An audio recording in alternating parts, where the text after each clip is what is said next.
For instance, we were out on a patrol. We were right down about 1,500 meters below the Queen Bridge down there. There's a bridge. Yeah. All right. We're walking along this trail. Nothing's happening. But here comes this little kid, man, like this. He couldn't have been higher, 1.5 feet, you know. Yeah. And he's got this gigantic switch, and he's beating this damn monster water buffalo. This little tiny kid. So this buffalo, something got into him that he's got to, you know, we're walking down the trail. He's walking down the trail. Well, he just thinks it's his trail, you know. A lowly water buffalo. He can push me, a white American, a white American off this goddamn thing, you know. A white American. A white American, you know. Because I'm so elite, because my skin is white, you know. I'm so powerful and all this shit, you know. So we didn't move, you know. I was getting ready to. If he didn't come much closer, but then you hear this, boom. Somebody in the back, an M79 grenade launcher, just hit this buffalo in the chest, man. All of a sudden, there wasn't no more buffalo there. Poof. You know, this little kid, it didn't hurt the kid, it didn't knock him in. He couldn't believe it. The whole front half of this buffalo had disappeared, you know, just blown all over the area.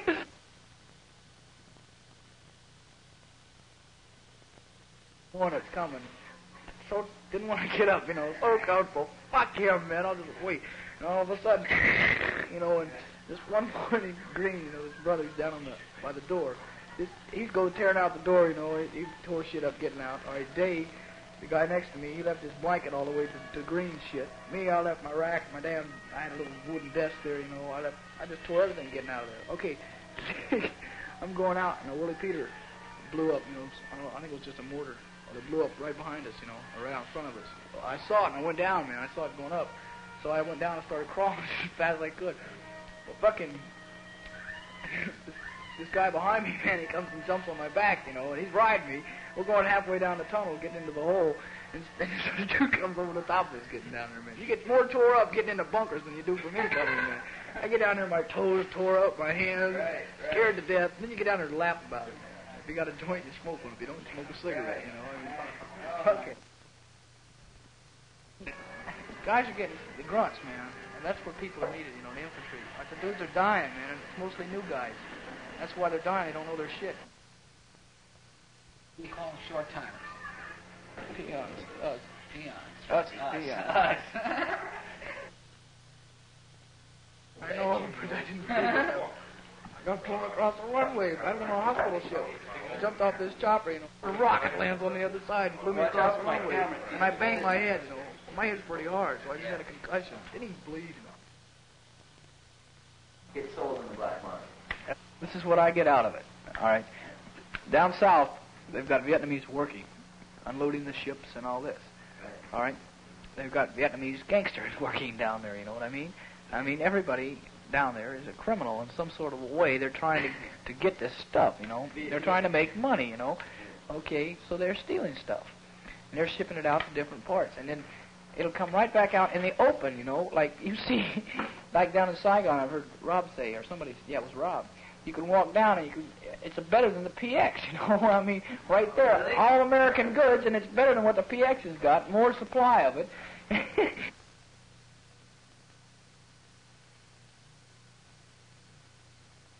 This is the guys I really got the closest to over there, you know. I met a lot of guys, and I got tight with a few here and there, but these guys, it was like, when I left there, you know, I mean, you should think, when you leave Vietnam, man, you should think, wow, he's getting out of there, they didn't get him, you know what I mean? Yeah. But I felt kind of, gee, I'm going to leave these guys, you know what I mean? I really cleaned up. The first paycheck in Vietnam was nothing but poker debts, man, you know. I got in this game, man, I'm from the States, you know, I'm a boot fucker in the Marine Corps, you know, only a year in, don't know shit, don't give a fuck, you know, and I'm fucked up the boot, and I shouldn't be playing cards, you know. And these dudes, I lost $204 damn dollars, man. Just like that, I'm crying. I'm not prejudiced by any means. I can't do it. I couldn't do it. You know, like some guys say, I couldn't see.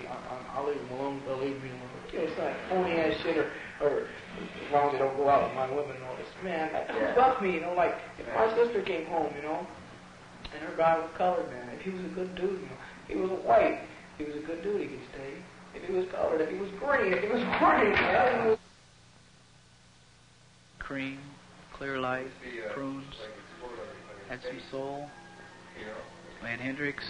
I'm trying to name off Imie's tapes. Everybody's got a shit can full of ice and sodas and stuff. We get thirsty. And usually somebody will go out and steal some bologna and a couple loaves of bread somewhere, you know.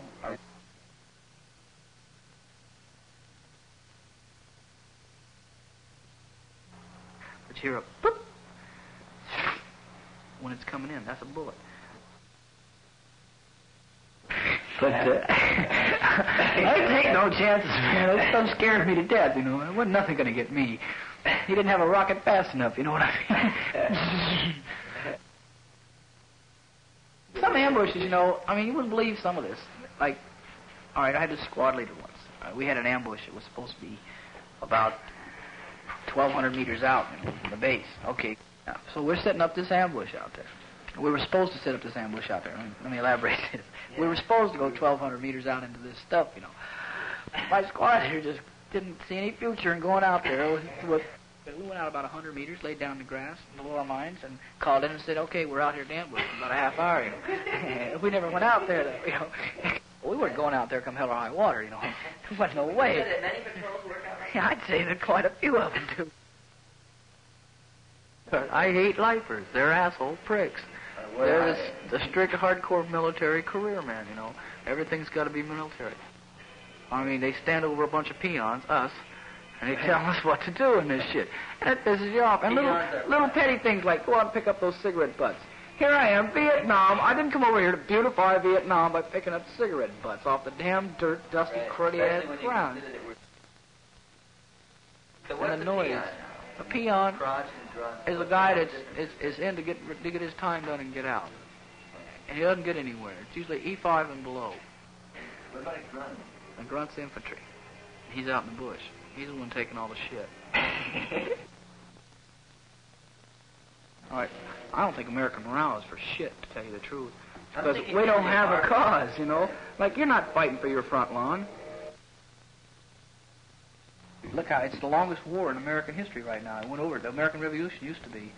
It's the longest war in American history, and it hasn't gained anywhere since the beginning of the damn thing, except in manpower on our half. But the United States seems to think that we have to stay there until the South Vietnamese government can fight back and all this shit. Well, they can fight back right now. Christ, they got more people than we got. You know what I mean? Right now, they're sitting back and they don't have anything to do, you know? I mean, we're doing it for them. And that's not right. It's not my country. The plastics say that it's stopping communism and all this shit. To me, it doesn't look like it's stopping shit. That's no shit. They haven't gained anywhere. It's just a waste of damn bodies. The guys aren't dying for anything. One guy made that statement, and since that statement went into writing on a certain bill or something like that in Congress, we're over there, and that's the only goddamn reason. I see no use in that war. How many, I mean, like, you say that generally you see no real use in the war. How many other guys do you think feel this way? I would imagine everybody over there has a certain feeling about it. I mean, there, in a way, why in the hell am I here? Probably pretty gung-ho about Not it. really, not really, not really. Now that's where there's a major, just about a real agreement that we shouldn't be there. Oh, really? Yeah, now that's the only real close thing. I mean, they don't dig us on the grass. Even the lifers figure that war is the war is not something that needs to be fought. Right, a lot of them, man. The lower lifers, you know. Could you tell me an experience maybe that you had or something where like just you talk. found this out? We found this out from somebody. Just different ideas. Talking, hearing lifers gripe. You don't usually hear them gripe, you know, but like to be working or something. Like, yeah, they're sick of it. They're sick of it. Like, you get around the country here, and it's all coinciding here and there about that damn war. Nobody, I can't see anybody over there except maybe the real hardcore general or something like this. It's really, you know, his mind is so plastic, it's just destroyed. It really agrees with what we're doing. Everybody just about, on the majority of all troops over there, old and young, is on that shit. But nobody ever comes over and asks us our exact opinions, you know. And when they do, and somebody tells them, they won't print it, they won't put it out and all this shit, you know, like these news, like Life magazine and all this shit.